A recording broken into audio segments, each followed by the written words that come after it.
Hello, friends, and welcome back to r/ProRevenge. Today we have another set of great stories about crazy people, and our first story is about a weirdo who did strange things while everybody was sleeping. But before we start, if you're new here, don't forget to subscribe to the channel and turn on notifications so you don't miss a new video every single day. Tire slasher paid up. For 2 years I've been living in this apartment building. Mainly old people live here, but it's nice. On the third day, I attached my bicycle, yes, this is in the Netherlands, to the provided iron bars at the front door and left it there overnight. That's common everywhere here. However, in the morning, I find my tire slashed, front and rear. I didn't think too much of it, maybe some drunk jerks walking around at night effing things up. But yeah, anyway, I fixed the bike, and just in case, I keep it in my shed. Sometimes I forget, and every time the next day I find it with slashed tires. I'm starting to suspect it must be someone living in my apartment building since it happens more often, but I didn't give it too much attention as I would just park my bike in the shed and everything would be all right. This, however, doesn't apply to visitors staying overnight. So after the millionth, actually 14th time of hearing about slashed tires, also my roommate made the mistake and it happened to him as well, I decided to investigate.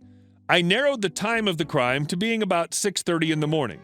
So for many nights, I set my alarm for 5 a.m., got my bike out of the shed, parked it at the front door, and my car next to it with battery packs attached to the dash cam. I'd go back to sleep and wake up again at 7:30 to find my bike effed. Jackpot. Unfortunately, my dash cam was crap quality, and since this was happening at dusk, it was hard to see what was going on, let alone identify the person doing it. What I did see was someone coming out the front door, standing around a bit, then slashing both tires with a screwdriver. The mistake he made was putting the screwdriver back in his own mailbox. The video was too vague to determine which mailbox it was, so the next day I went ahead and filmed inside suspected mailboxes with my phone until I found the one with a screwdriver in it. I know, not legal, but yeah. So now I have the house number and a name. Let's call him F Slasher of NR 100. I was determined to find out everything about this guy to blackmail the crap out of him, but I couldn't find anything on Google. Also, I couldn't find anybody with the first name F. The guy I suspected, retired guy, always walking around with no good reason, was wailing around that day. We always said hi to each other, but nothing else. I decide to investigate if it's him. So I say, "Hey, we always greet each other, but we've never been introduced, right? I'm Goose." And he responds with saying, "Nice to meet you. I'm effing Slasher from number 100. I didn't confront him. I wanted to let this play out, and I decided that I would make him sweat a bit. So to start, I put up flyers in the lift asking all tenants to be aware of vandalism happening at the front door, that people should pay attention.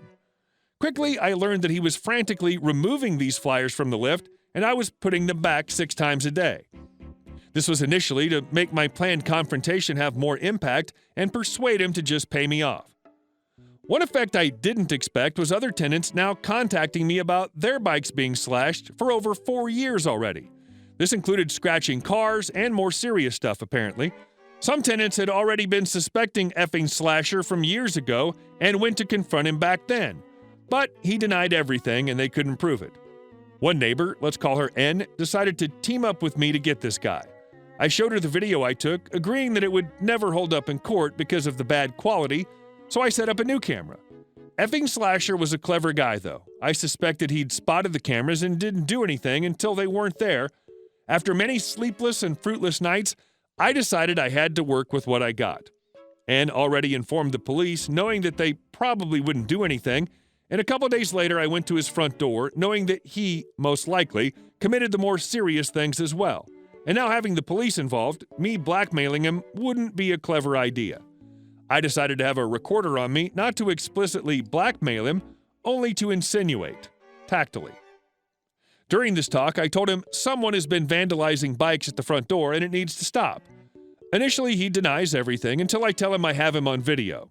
He wanted to see it. Obviously, I didn't show him, and eventually admits that he did do it one time. Worst possible outcome for me. I tell him that I need to inform the other tenants about him being a vandalist for their own safety and will pass my video to the police, unless, of course, I'm reimbursed for my 23 slashed tires, €400. He then gets angry and says he'd never pay me anything and told me to F off. Now, I continue to spread the word to the other tenants that it was effing Slasher all along. In the meantime, the police decide to pay him a visit the next day because of the phone call from N, but he thinks it's because of me. Apparently, F-slasher craps himself and admits to having done maybe 13 of them. He promises to reimburse the damages being done and says he'll never do it again. So, 1 week later, I go to his door to settle all this. Now I'm a lot more calm because he's already admitted anyway. No need to carry a voice recorder with me. He opens the door and rages because I've been telling everyone about him, death threats and everything. No recorder. But after calming down, he agrees to pay me the 400 euros. One condition, though. I'd have to happily greet him every time I see him so there wouldn't be any awkwardness. Eventually, he paid everyone who requested money, and he hasn't done it anymore. The reason he did it? He thought those crappy old bikes made the entrance look like crap. Well, this story is hardly sweet revenge, but our next one will be. I warned you not to park here. This all happened when I was a young man, about 21 years old. I was sharing a flat with another young bloke in a Perth suburb in Australia. I'd not long had my first car. It was an old 1972 beat-up Ford Falcon. You know, base model, kind of rusty, air-conditioned floor, etc. I'm 50 now, so this was a long time ago. I love my old Ford. It was roomy, comfortable, and reliable. As part of the large block of flats we lived in, each flat was given 2 parking spaces, one undercover and one open. My spot, clearly numbered with a 2 and a large white paint digit, was the open space. All was well for a few months. I was getting along really well with my flatmate, and we got along with our other neighbors. Enter entitled person. He drove a fairly new BMW, nice and flashy. While I was at work, he took it upon himself to allow himself to steal my spot.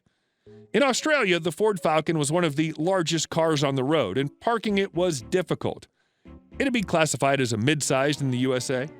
So I get home, and my spot is occupied. Damn. Off I go to find someone else's spot to borrow for the night. I ask Unit 1 as I know they don't have a car, and they were quite accommodating to me. Still, I go inside and write a note for the owner of the BMW and neatly place it under his windscreen wiper, hoping that a polite request would do the trick. Nope. Next day, same thing. Now I'm getting irritated. I repeated the previous night's efforts, but made the note bigger and a tad ruder. I know he got the message because the bits of paper were gone. Day 3, same thing again. Now it's the weekend. Unit 1 couldn't lend me their spot as they had visitors. Okay, fair enough. I parked my big old Ford Falcon across the front of the BMW, blocking it in. I wasn't going anywhere that weekend. Next morning, BMW was gone. Somehow it managed to slip the coupe. I steal my spot back again. That evening, the BMW did to me what I did to them, blocking me in. I see red. Upset me is not nice. I'm patient. I bide my time. Monday morning, he's gone and I go to work. Monday evening, you guessed it, spot taken again. Fair dinkum, does this guy think he owns the spot? Revenge mode. New note. On a sheet of A4 paper written on his windscreen with big black text, the kind that goes through the page. Full sheet stuck to the windscreen, with that horrible masking tape that always leaves something behind when it's peeled off. Next day, note gone, BMW still in my spot. Okay. Same again with a note, rude to the extreme, kindly explaining to the BMW why in the 7 dark levels of hell he shouldn't park in someone else's spot, maybe even referring to his dubious parentage. I then get out the big gun, my silicone gel. I use the entire tube, plastering every last square millimeter of the page, and stuck it to his windscreen, right in front of where his eyes would look through at the road. Try ignoring that. When I go to leave for work the next morning, the BMW's gone, nowhere to be seen. I saw it further down the car park a couple days later with a brand new windshield. Needless to say, he never parked in my spot again. In fact, neither did anyone else. Ever.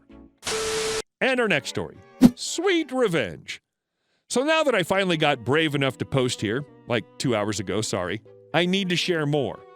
This story is actually more awesome, and I wish it'd been me who said it. I work at one of the big corporate pizza places as a shift manager, coming on 3 years now.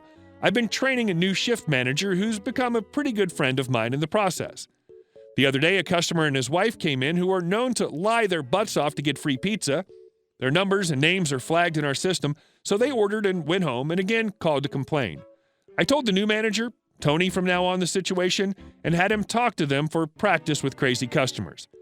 I didn't hear the whole conversation, but this is what he told me when we were writing up the report.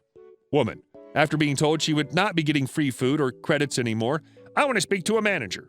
Tony, I am the manager, ma'am. Woman, well, I hope you don't plan on being there long, a-hole, because after I'm done with your manager, you won't have a job. Tony, well, I actually plan on being here forever. Woman, well, that'll be a sad effing life. Tony, it'll still be better than being a 40-year-old woman trying to scam free pizzas out of company name. Then he hung up on her. The store was in shock. The last part was the part I heard. I wish there could have been a slow clap, but we had to get back to work. Still one of the best moments in my sad job. They still haven't called back. Hey guys, thank you all for watching the video to the end, and I'll see you in the next one.